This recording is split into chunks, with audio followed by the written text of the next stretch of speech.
Setelah selesai dengan jurnal penyesuaian, maka selanjutnya bisa mengerjakan kertas kerja atau worksheet.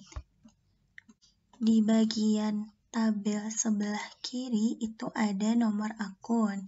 Lalu pada description itu diisi dengan nama akun. Nomor dan nama akun ini bisa dilihat di soal. Seperti ini untuk nomor akun dan nama akun tinggal dipindahkan saja beserta nominalnya pada kolom trial balance di worksheet.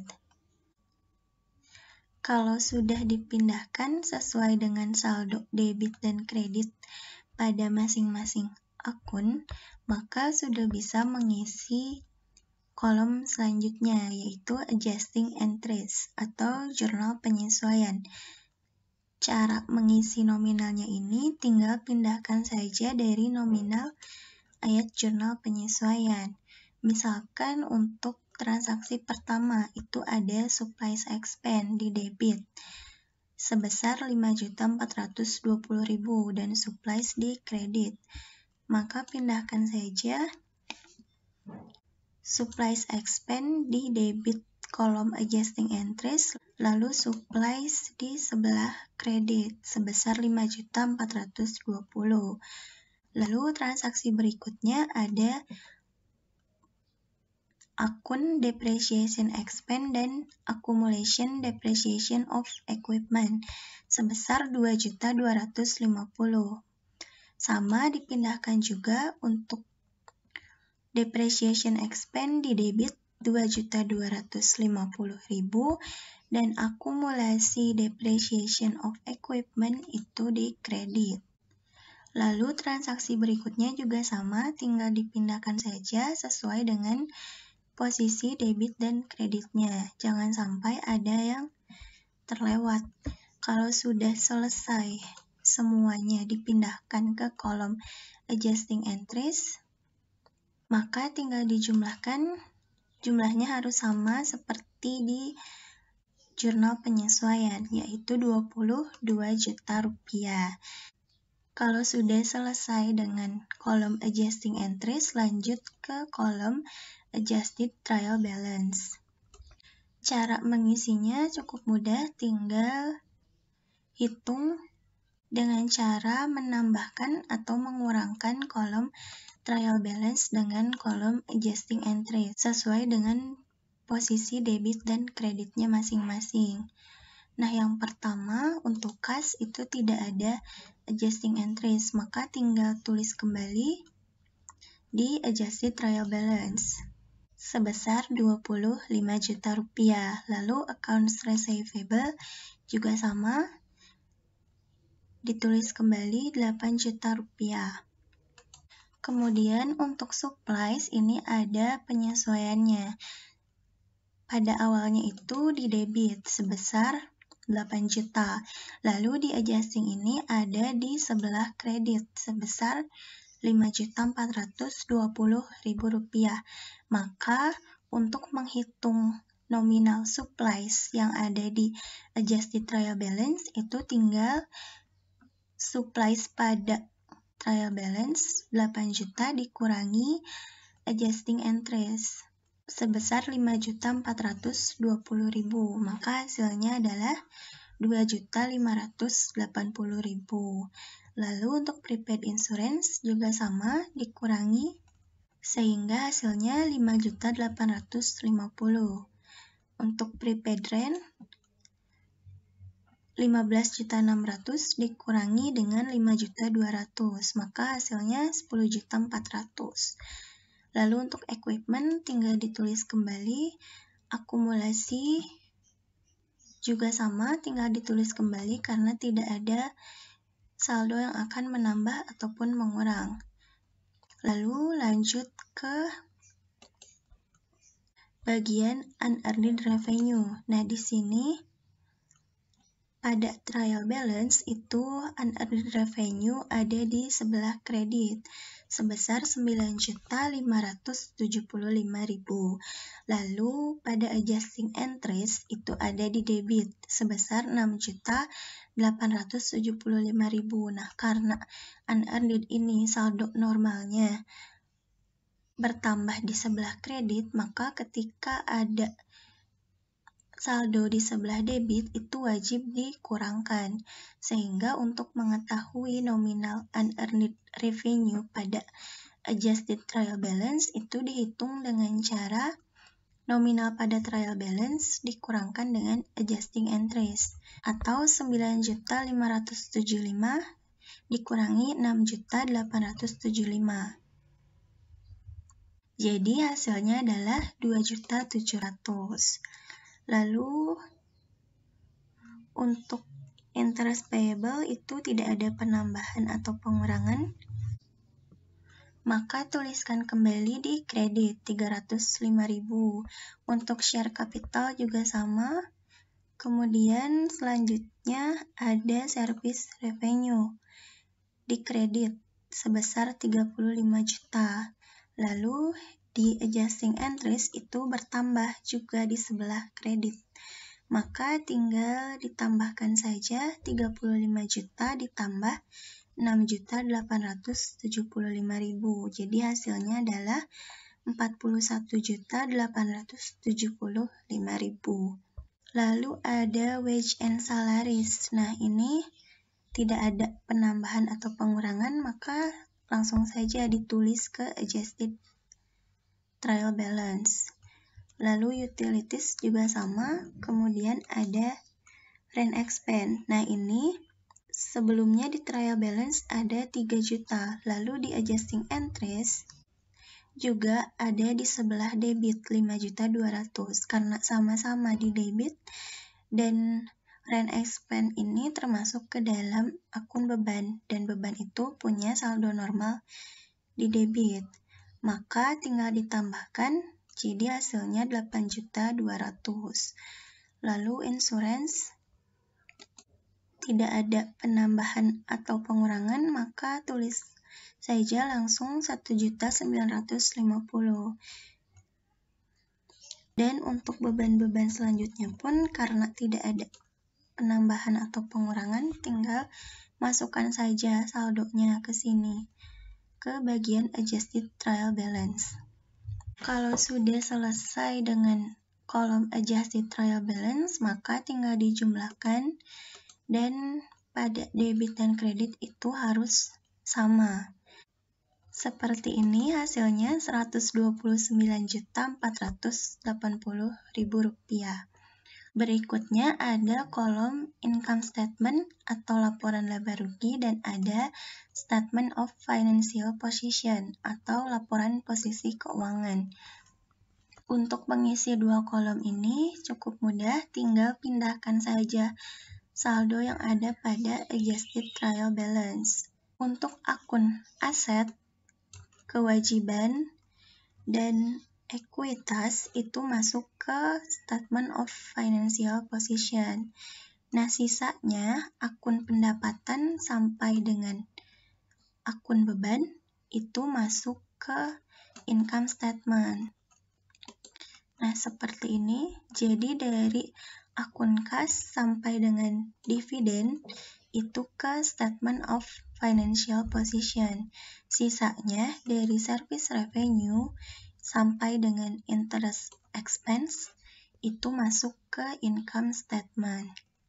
Kalau sudah selesai, jumlahkan masing-masing debit dan kreditnya. Tapi jangan dulu disimpan di bagian paling bawah. Jumlahnya dicatat di sebelah sini, di atas total net income. Untuk jumlah debit sebesar 27.150, lalu kreditnya ada 41.875. Nah, kalau sudah selesai maka dikurangkan 41.875 dikurangi 27.150, maka hasilnya adalah 14.725. Nah, 14.725 ini adalah net income atau laba bersih pada periode 31 Desember 2020. Kalau sudah diperoleh selisihnya seperti ini, maka bisa dijumlahkan dan dicatat hasil penjumlahannya di kolom total, yaitu sebesar 41.875.000.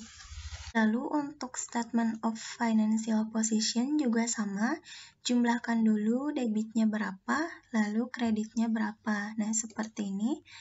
Kemudian selisihkan 102.330.000 dikurangi 87.605.000, maka hasilnya adalah 14.725.000. Nah, selisihnya ini harus sama dengan selisih pada kolom income statement. Kalau sudah diketahui berapa selisih pada kolom statement of financial position, maka dijumlahkan juga dan simpan di kolom total. Seperti itu untuk worksheet. Lanjut ke laporan keuangan. Yang pertama itu ada laporan laba rugi atau income statement.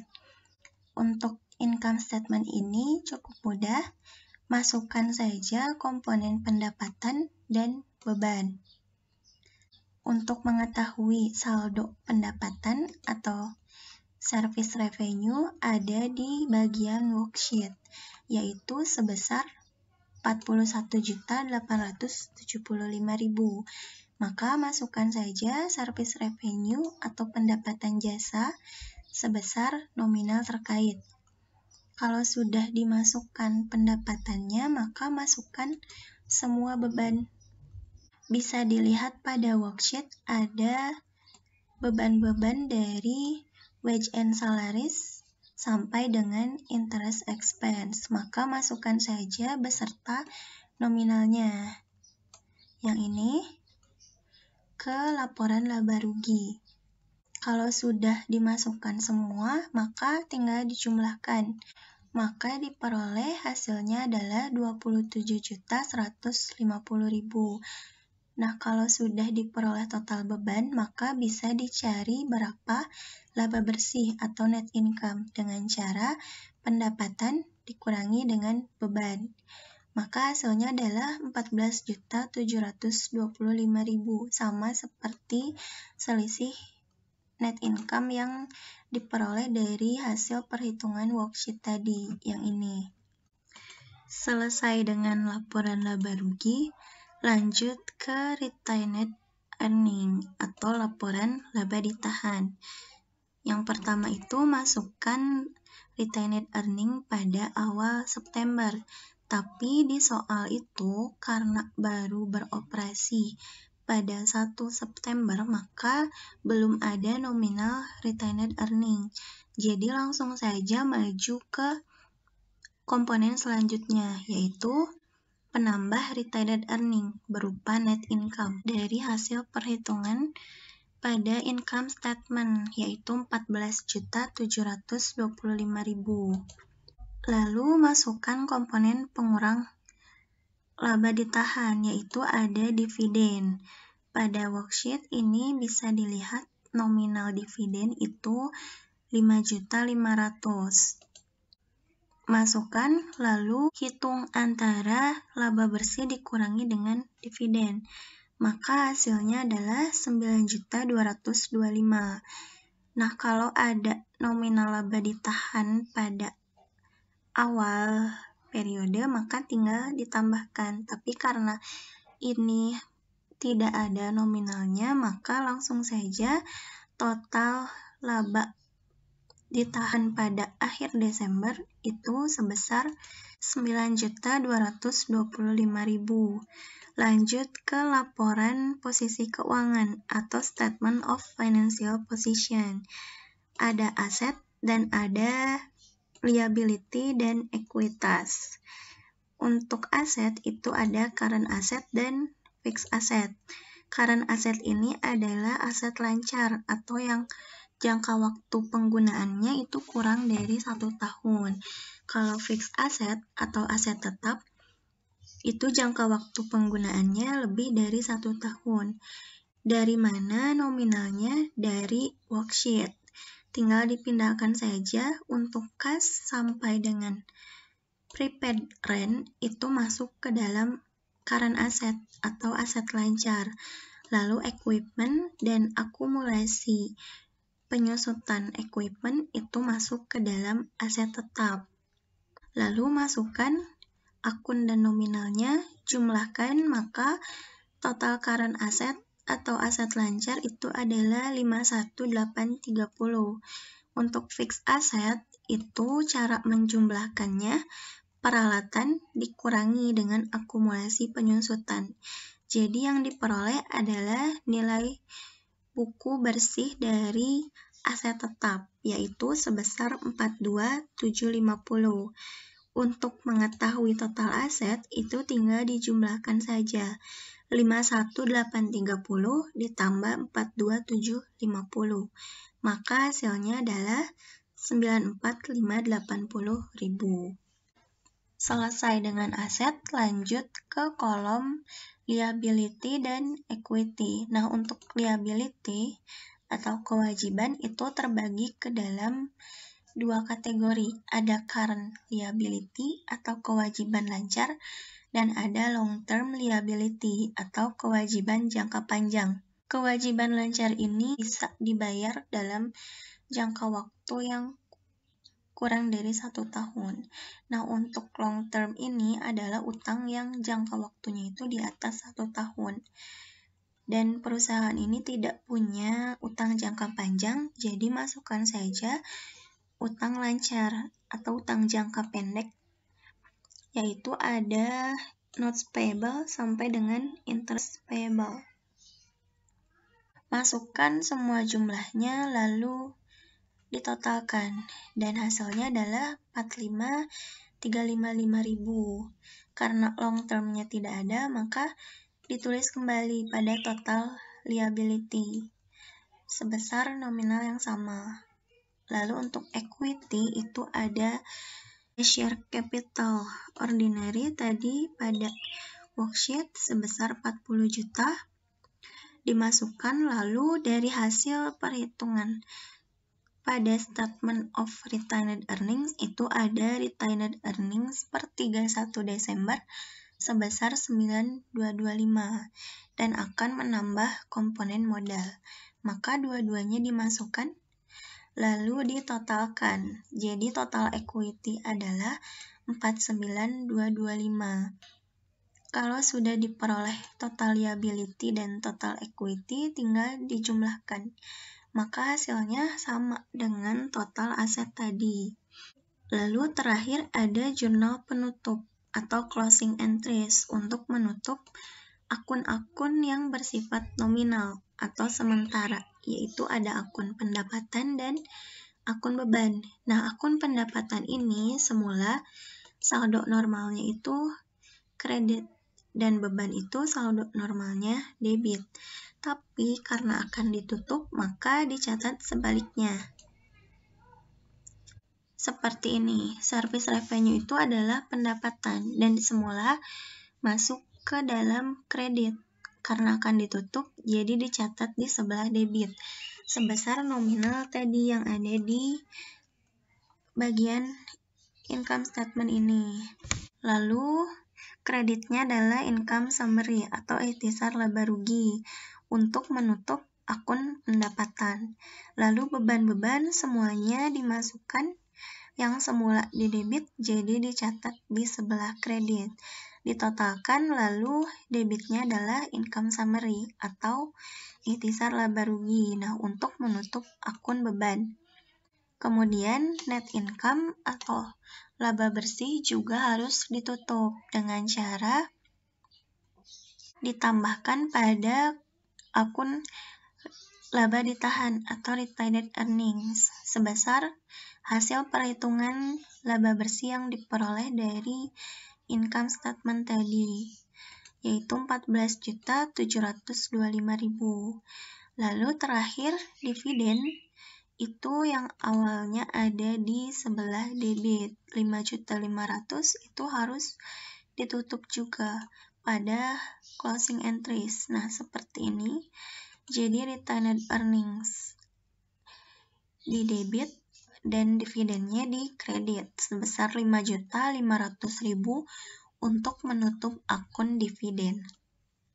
Kalau sudah selesai, tinggal dijumlahkan saja, maka hasilnya adalah 89.250.000. Harus balance antara debit dan kredit.